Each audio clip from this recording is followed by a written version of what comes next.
Have you ever been told you're too nice and you wanted to respond, thanks, I think? Welcome to Loud and Lift a Quick Lift, the under 10-minute episode where we turn big insights into small, repeatable moves you can actually use this week. I'm your host, Betsy Ham. Today, I'm recapping my conversation with Alison Fragale, psychologist and author of Likeable Badass. And we're focusing on one core idea, being likable, but also being a badass. Let's get into it. First, let's start with the definition. A likable badass is someone who shows up with a blend of two essential traits, capability and care. It's about being both assertive and warm, demonstrating that you know what you're doing, what you're good at, and that you genuinely care about others. This combination of assertiveness and warmth is powerful. It's the surest way to earn respect from others. When people meet us, they subconsciously assess two things: our ability to get things done and our concern for others. These judgments aren't random. They're based on whether we can control our environment and get results, and whether we care about more than just ourselves. This blend is crucial for respect, which opens doors to so many other good things in life. So takeaway number one is the two-part status equation of warmth and competence. Alison breaks status down into two fast judgments people make about you. Warmth, are you a friend or are you a foe? And are your intentions good? And two, competence. Are you capable or not? And can you deliver the results? And here's the magic. When you consistently can signal both, people don't just like you, they respect you. And when you get respect, that becomes influence. So Alison gave some examples of some of those warmth signals. Maybe it's a genuine compliment. Maybe it's bringing somebody into a conversation, a thoughtful check-in, crediting someone publicly. She also talked about some of those signals that are natural to others and maybe not to some. For example, smiling. She said sometimes when people meet her or she sees pictures of herself, she kind of has like a scowl, or I'm sure some people could say they have an RBF. So you just smiling randomly may not be the most authentic move. So figuring out what are those cues that make sense to you, because we're all different, that are comfortable, that signal warmth. So your quick lift this week is to do those two things, right? Pick the one signal that you're just going to turn up. And again, the balance here is still being genuine and authentic. Don't go around giving compliments that you don't mean or smiling when you really don't want to, but it's just being intentional about those warmth signals and how you're interacting with others, and just crank it up a tiny bit. So that's the first part with warmth. And then the second part is those competence signals. And how do you show competence? Again, turn it up a little bit. Think about a crisp point of view. Have decisive language. Bring a solution, not just a problem. And a lot of this is how we talk and how we communicate. You can go back and listen to Sarita's episode from last season where we talked about that competence and that confidence that comes across with how you're positioning your ideas and not being afraid to speak up. So you're not changing who you are. You're just being intentional about what your audience can actually see. So one more signal to focus on and one competence signal to focus on in the coming week is takeaway number one. Takeaway number two, power versus status. And a title doesn't guarantee respect. So Alison draws a clear line. Power equals control of resources. Think about money, decisions, rewards, consequences. That's what it means when you have power. Status is just being respected and valued by others, no matter what your title is.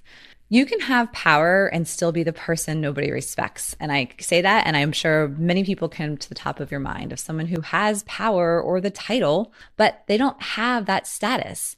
However, you can have status without a huge title and still influence the room. So there's a balance, and like one can be without the other. The ideal would be to have both, of course.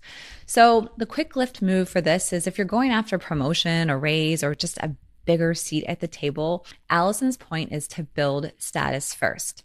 If your audience doesn't value you, they're less likely to hand you that power. So they ask, what signals would make them value you more? Is it the warmth, the competence, or both? Then act accordingly.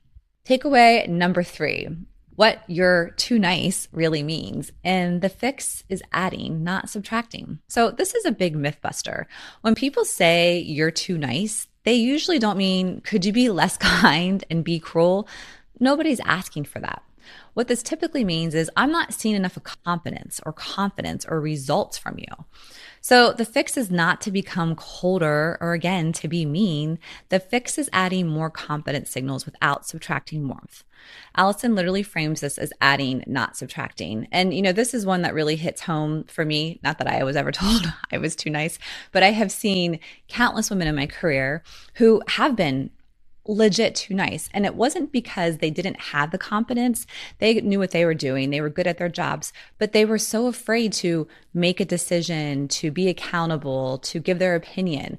And they had the ability to be competent, but they weren't showing it. They weren't acting on it. So they would never want to make a decision. They were afraid to give their opinion. They couched every conversation that they had as, I'm not sure. I don't know. This is dumb. Again, going back to the negative language. And they had that reputation of, oh, they're just so nice. This person's so nice. They're so nice. They're too nice. They're too nice. And again, lovely women, lovely people, but they needed to show their competence more. Takeaway number 4 was around self-promotion and the brag and thank. And Allison explains why self-promotion is hard, but we need to do it because it boosts confidence, but it can also threaten your warmth.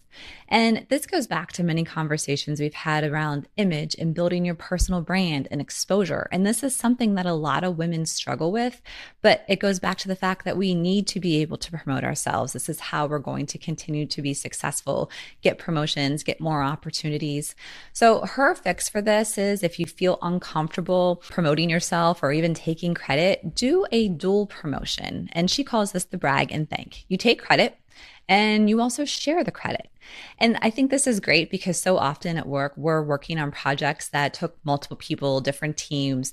Very seldom something is completely independent. It's a team effort a lot of times, right? So let's take the credit, but then also thank others. So her example was, I'm really proud of the results we drove. Conversions increased and timelines improved. Huge thanks to Kristen and Aaron for their partnership to make it happen. So I'm saying I'm really proud. We drove results, but I'm also thanking my other team members who helped me get this project done. So you signaled competence, I delivered impact, and I was signaling warmth. I value others and I recognize contributions. And the other piece of this is just don't self-deprecate. Again, we need to be comfortable with self-promotion. And so we don't have to act shy about it or deflect or completely give credit to somebody else. Take the credit that you deserve and also thank the others who were part of it. The quick lift move here is use a brag and thanks once this week. Maybe it's a weekly update to your boss, a project recap email, a meeting shout out, a LinkedIn post, whatever it is. I'm sure you can find one thing that you can put out there that you've been part of and contributed to show your competence, but then also thank others. The last takeaway was around tough conversations and thinking past, present, and future signals. Allison's reframe is gold. A difficult conversation is not just that moment. It's on a relationship timeline. So we'll start with the present and in the moment. And if you have to have that tough conversation with someone on your team, you need to show that you care and that you're right and that you're informed. The past part of that is building respect before you need to have that conversation. So when tough conversations happen, you already have that relationship built. You have that confidence between each other, that you have everyone's right intentions in place, and you can have that conversation hopefully a little bit easier. And then you think about the future, because sometimes you're going to have a tough conversation and it's just not going to go well. Maybe you came across too harsh. Maybe you didn't come across harsh enough, but you're human. These things are going to happen. And you can repair that with future signals. So say you have a tough conversation with someone on your team. After that happens in the coming weeks, doesn't have to be 24 hours later. Think about how you can show your support, your feedback, your opportunities, your acknowledgement. It's just a blip on a timeline and you have to figure out how to move on. But this is where I think a lot of women struggle because they don't want to have the tough conversations because they like the person, they want to be likable. But those tough conversations have to happen because if you do ignore them or you don't have them or you're too nice during the conversation, you're going to start to lose respect from those around you. So have the tough conversation, but do it in a caring way, but make sure you're getting your point across. So the quick lift move here is before the next tough conversation that you have to have, plan for it. Write 2 lines. How will you show that you care? But then how are you also going to show that you're clear and confident? And again, this is a balance. This is something that I certainly have struggled with, where I did care about the person and it was one blip in time, but I needed to get a point across. And I know there was times where I was too nice and I didn't come across harsh enough with my point. But then there's also times that maybe I came across too harsh. So it's a balance. It's a fine line. You have to be really intentional. And I think the best way to do this is to practice. And maybe it's a conversation that you should have had. And now you're sitting here thinking about, wow, a couple of weeks ago, I really should have had that conversation with that person. And you didn't. So go back and do that exercise. Do it in your head, do it in the car, write it down, but go through those steps of what you should have said. Because if you continue to practice this, it just becomes easier. So here's your quick lift summary. Status is built when people experience you as warm and capable. And move is usually adding, not subtracting. Be intentional about building relationships and caring about others authentically, but also ensure you're getting shit done and doing what you say you will. If this hit home, share it with a friend who's trying to be respected without turning into someone she doesn't recognize.